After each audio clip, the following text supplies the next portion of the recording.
Monitor कौन कौन है, खड़े होना जरा। यहाँ बच्चा आ जाएगा और ये दोनों आ जाएंगे।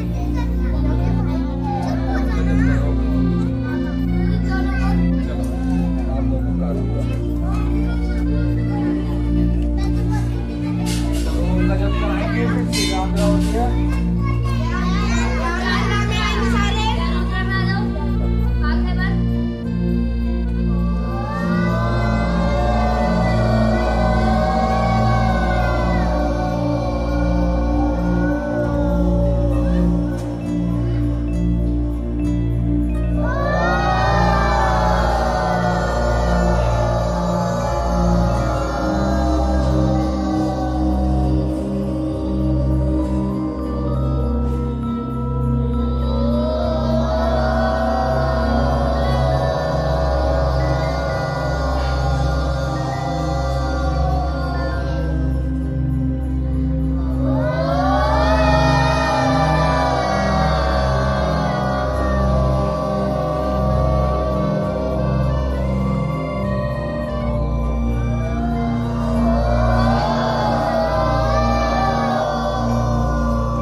वैसे भी तुम्हें भी याद है? क्या बात कर रहे हो? कैसे लेके आए इसको? सुनो मेरी बात भाई, इसको सबसे पहले जलाया करो जो जल जाए। ठीक है?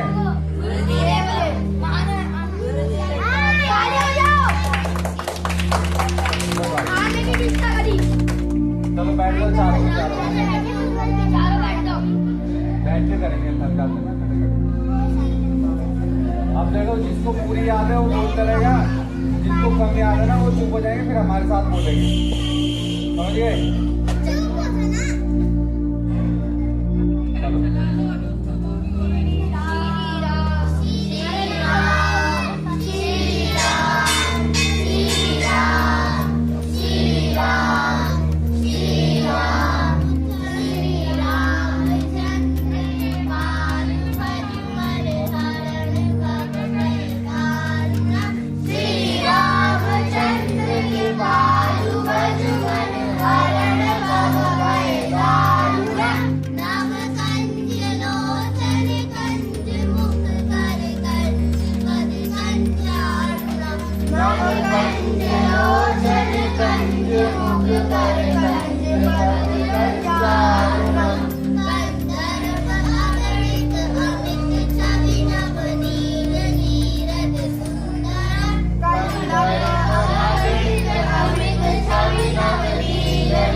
संग्राम जित घर दूषणम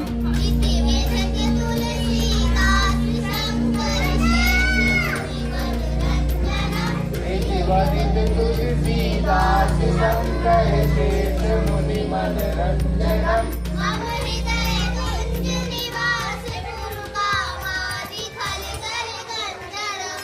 हृदय कुंज निवास गुरु कामादि खल गल गंजनम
के बाद जो है ना सीधे मम्मी पापा के पैर छू लिया करो, फिर बाद में सारे काम करो।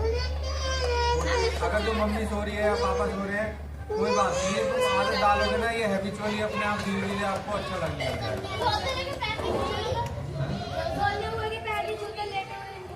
नहीं ऐसा कुछ नहीं है। अगर आशीर्वाद ले, अभी गौरव ने क्या बोला कि सोते हुए जो लेटे हुए होते हैं पैर नहीं छूते। मैं बता देता हूँ, अब तुम्हारी दादी 80 साल की है या तुम्हारे दादा 80 साल के हैं, तो क्या तुम पहले उन्हें खड़ा करोगे खाट पे से पहले?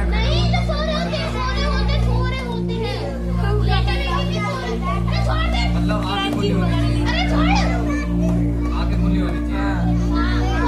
तो जगा लिया करो मम्मी जग जाओ पैर छूलो। ये मन के भाव होते हैं।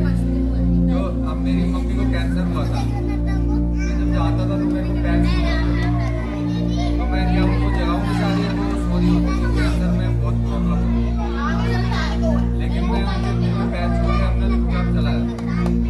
तो किसी को अगर जो नींद में है या बीमार है वो सो रहा है और आपको उसके पैर छूने, तो आप पहले उसे जगाओगे। आपको जानता है भीष्म पितामह को, भीष्म पितामह को कौन कौन जानता है? मैंने पूछा जानता कौन कौन है? अब यही तो बात है ना कि हमें भीष्म पितामह का नहीं पता। वो सबके मतलब इतने बड़े पात्र है महाभारत में। आपके देखो ये डाउट होते हैं ना, इसीलिए हम लोग यहाँ बुलाते हैं, आपको क्लियर हो जाए, समझे ना? अब भीष्म पितामह थे ना, जब उनको युद्ध हो रहा था महाभारत का, तो उनको जो है बाणों की सैया पे लेटे हुए थे। वो अर्जुन जी ने उनको अर्जुन भगवान ने उनको मारने के लिए इतने सारे तीर भेजे थे कि उनको बाणों की सैया पे लेटना पड़ा था। इतने सारे तीर उनके छिप गए थे, शरीर में आर पार हो गए थे कि वो जब वो गिरे ना तो वो जमीन पे नहीं जा पाए। वो बाण जो उनके आर पार हो चुके थे वो बाण पे ही लेट गए थे। जैसे खाट होती है ना, ऐसे उनके चारों तरफ पैरों में, हाथों में। सिर्फ अर्जुन जी में इतनी पराक्रम था, इतनी शक्ति थी कि वो अगर जो बाण को छोड़ेंगे ना कि पलक का एक बाल तोड़ के आ जाए, बाण जो होता है तीर, तो वो उतने धनुर्धर थे, इतने बड़े धनुर्धर थे कि वो अगर जो धनुष से बाण छोड़ेंगे ना और वो चाहेंगे कि बस वो उसका एक बाल तोड़ के आ जाए, वो बाण उस बाल से ही जाके वार करके वापस आ जाएगा और दूसरे बाल को छुएगा भी नहीं। इतने पराक्रमी थे वो। ये भीष्म पितामह के सारे हाथ में, पैर में, सिर्फ गर्दन को छोड़ के, सिर के हिस्से को छोड़ के बाकी सारे में उनके भेद दिया था। पूरे क्षति, मतलब कोई जगह नहीं बची थी शरीर में। और फिर जब वो पीछे गिरे तो वो बाणों की सैया बन गई और फिर वो नहीं, वो जीवित रहे क्योंकि उनको इच्छा मृत्यु का वरदान था कि वो जब चाहेंगे वो तभी अपने प्राण छोड़ेंगे। वो अगर जो चाहते बाणों की सैया में लेटे लेटे आज भी जीवित रह सकते हैं, लेकिन उनको ये था कि भाई मैं सबसे सांत्वना लेके, सबको सांत्वना देके आगे क्या इस युद्ध का परिणाम हुआ सबको बता के जाऊं। तो इसलिए उन्होंने अपने प्राण अपनी इच्छा से त्यागे थे। अब जो मेरा आपको ये बात बताने का मोटिव था वो ये था कि अब वो बेचारे बाणों की सैया में लेटे हुए, उनके सारे शरीर में बाण छिदे हुए, उनके सारे शरीर में बाण लगे हुए। अब वो लेटे हुए, अब वो उठ तो सकते नहीं। अब लेकिन युद्ध होने से, शुरू होने से पहले सभी लोग उनका आशीर्वाद लेने आते हैं, तो वो लेटे लेटे ही सबको आशीर्वाद देते हैं बाणों की सैया पे लेटे। तो इसलिए यदि कोई लेटा हुआ है तो आप उसके पैर बहुत आराम से छू सकते हो। यदि कोई सो रहा है तो उनके पैर आराम से छू के आप चले जाओ, जिससे कि उनकी नींद खराब ना हो। ठीक है, आशीर्वाद भगवान देते हैं, हम तो एक उनका माध्यम है। भगवान देखते हैं सब कुछ, उनकी शक्ति से ही हमें जो प्राप्त होता है, हम तो एक माध्यम है। ठीक है, तो आज मैं आपको पढ़ाऊंगा पैर छूने के क्या क्या लाभ होते हैं। ठीक है, मैं बोर्ड पे लिखूंगा सारे फायदे।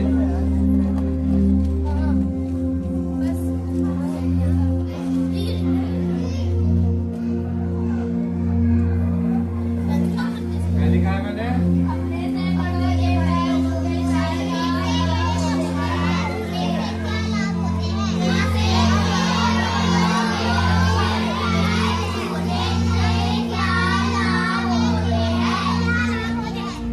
जो आप लोग सवेरे प्लान करोगे कि पहले मैं नहा लूं, फिर मैं पूजा कर लूं, फिर मैं उसके बाद पैर छूऊंगा मम्मी पापा के, तो क्या होगा? क्या होगा फिर? मम्मी अपने काम करने चली जाएगी, पापा ड्यूटी चले जाएंगे, तुम कहीं और चले जाओगे, तो सब इधर उधर हो जाएंगे। तो इसलिए सबसे पहले उससे क्या करना है?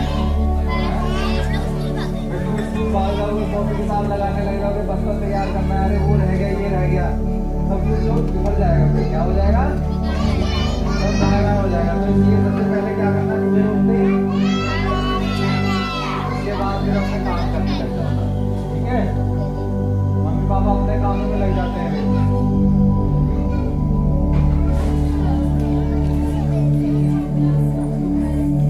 ये मत सोचना कि मेरे को मुंह धोना है, हाथ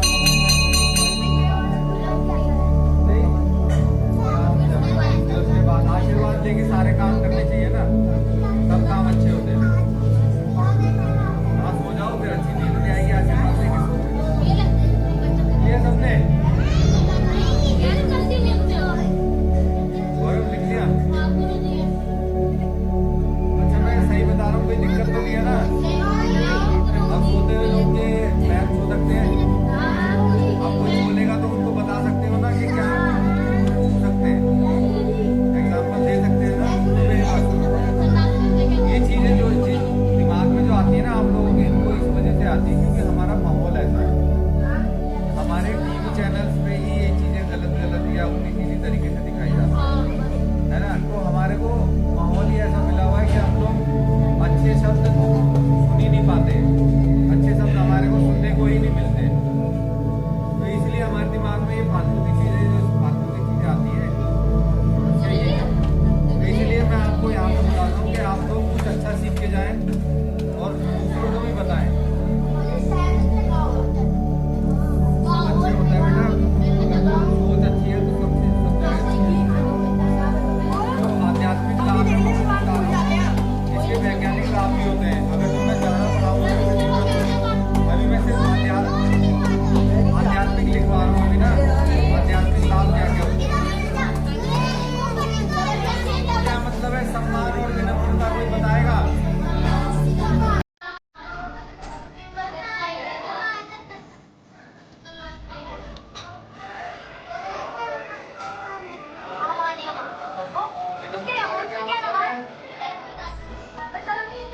आप में नम्रता एकदम, जैसे कोई गुस्सा ना आना।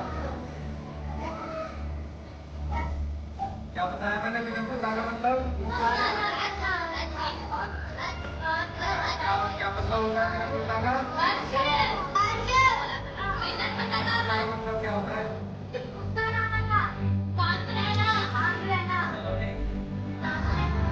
मेरा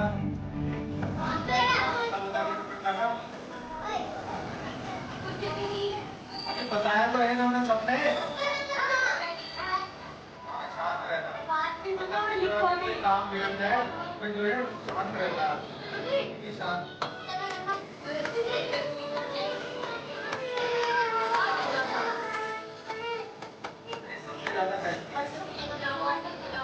ज्यादा उम्र में उतना ही काम कर रही है।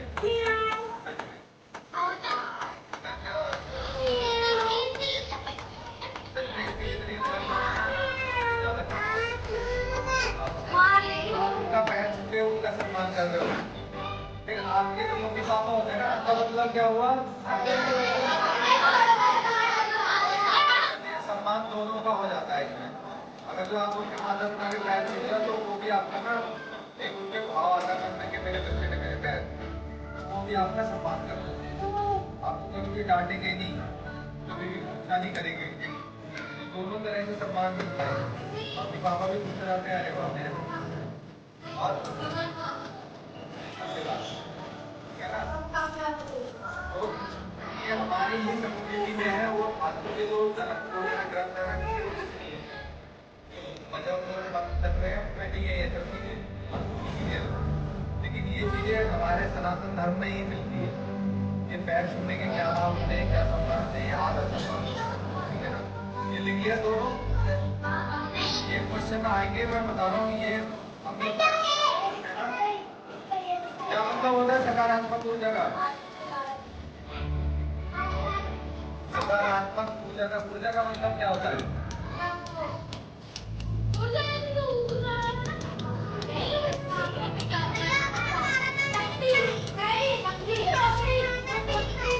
मैं थोड़ा सही बताया, पास में पहुंच गया ऊर्जा के। ऊर्जा का मतलब होता है शक्ति, ताकत, एक एक क्षमता जो होती है। ऊर्जा का मतलब होता है क्षमता। मतलब अभी मान लो कि अर्थ जो है 2 घंटे तक लगातार खेल करता है, स्टार्टिंग 1 घंटे खेल पाता है, तो ये हो जाती है शक्ति की हालत में ज्यादा है, शारीरिक में थोड़ी कम। किसी भी काम करने की क्षमता को ऊर्जा कहते हैं, ताकत अंदर की शक्ति जो होती है। समझे क्या मतलब होता है? नहीं, क्या मतलब होता है सकारात्मक ऊर्जा का? ऊर्जा का मतलब बताओ। अरे रुक जाओ ना, मैंने अभी बताया, ध्यान देना। अरे रुक जाओ यार।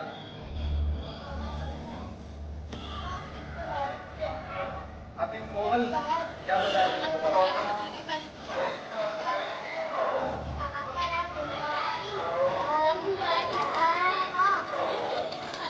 आजकल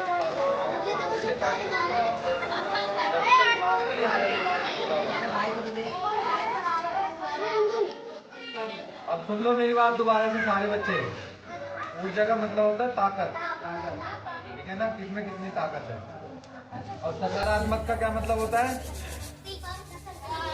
पॉजिटिविटी, पॉजिटिव। सकारात्मक का मतलब होता है कि भाई अब मान लो एक पत्थर उठाना है, ये पत्थर, कोई भी पत्थर मान लो, पत्थर उठाना। अब 2 लोग हैं, एक शिवराज हो गया, एक गौरव हो गया, ठीक है। अब शिवराज कह रहा है अरे यार नहीं उठेगा यार, गौरव कह रहा है अबे उठ जाएगा यार, देखते हैं, कोशिश तो करेंगे।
क्या होता है हाथ हाथ जोड़ने हाथ मिलाने से? देखो हाथ मिलाने से, हैंडशेक करने से ना एनर्जी का एक्सचेंज होता है। एनर्जी मतलब अपने शरीर की जो क्षमता होती है ना, उसका एक्सचेंज होता है एक दूसरे में। अगर जो कोई ढीला या रोगी आदमी होगा तो वो हाथ कैसे मिलाएगा? ढीले तरीके से। उसकी एनर्जी है उसमें, वो हमारे अंदर ट्रांसफर होगी। क्या तुम परेशान है, वो चेंज हो जाती है हमारी, है ना? परेशान है, बीमार है, तो ये चीज हमारे दिमाग में चलती है। और वही अगर जो कोई एकदम यंग मैन, एकदम जोशीला आदमी आकर के हाथ मिलाता है तो क्या होता है? पॉजिटिविटी आती है। एकदम ऐसे ऐसे हैंडशेक करते हैं ना, और कार्तिक आओ पड़े।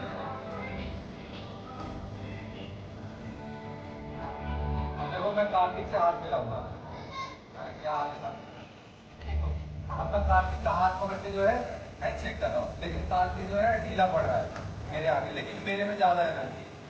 तो मेरे में जो ज्यादा एनर्जी है ना, वो इसमें भी ट्रांसफर हो रही है, लेकिन इसकी जो नेगेटिव थोड़ी सी हल्की एनर्जी है वो मेरे अंदर भी आ रही है। लेकिन अगर जो दोनों में एक साथ मिलते हैं, जैसे कि अब पैटर्न आ जाएगा,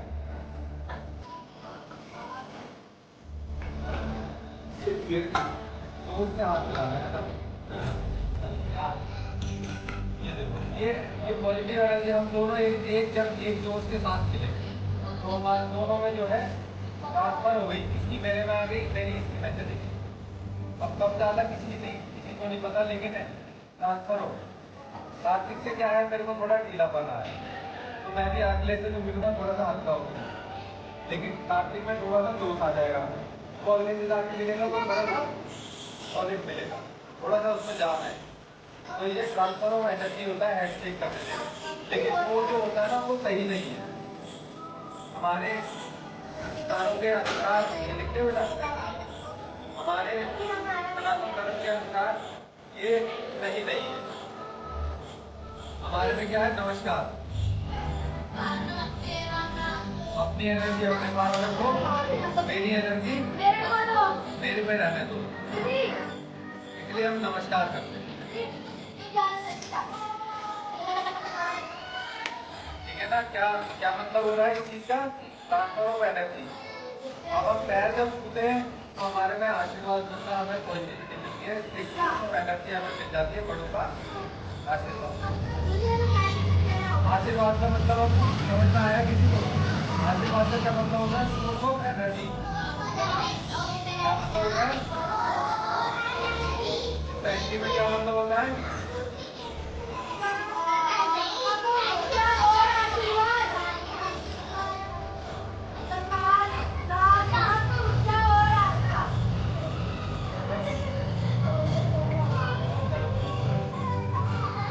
एनर्जी का मतलब होता है एक ऊर्जा का केंद्र। एक ऊर्जा का केंद्र मिल जाता है। कौन होते हैं वो ऊर्जा का केंद्र? कौन होते हैं? सबसे बड़े जिससे हम आशीर्वाद देंगे, ठीक है ना? तो एनर्जी होते हैं, वो ऊर्जा का केंद्र होते हैं। भाई उन्होंने हमसे ज्यादा काम किया होता है, मैंने मुझसे ज्यादा काम किया हुआ है, मैं हर जगह गया हुआ हूँ, मैंने बहुत सारी चीजें फेस करी हुई है, तो मैं आपको क्या दूंगा? पॉजिटिविटी। बेटा आप जहाँ जा रहे हो अच्छे हो, ठीक है ना? दोस्तों में एनर्जी।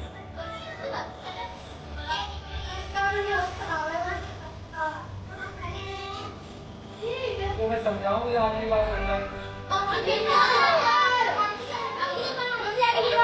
भाई आए हैं, हमने क्या करा?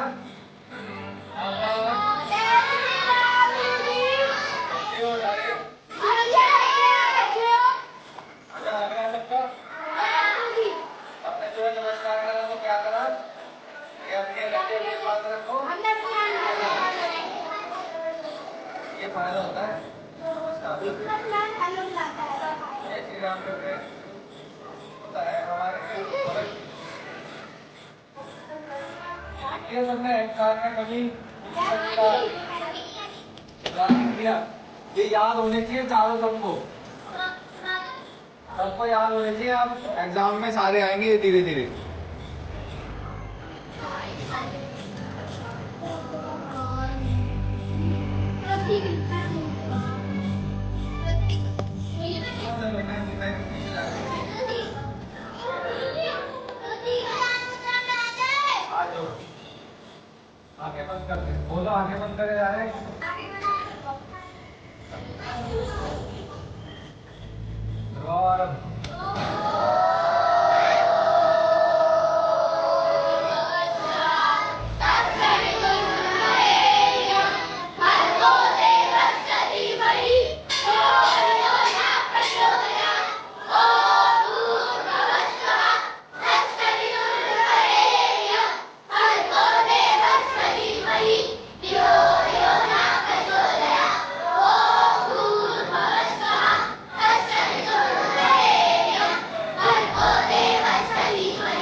ध्यान से सुनना।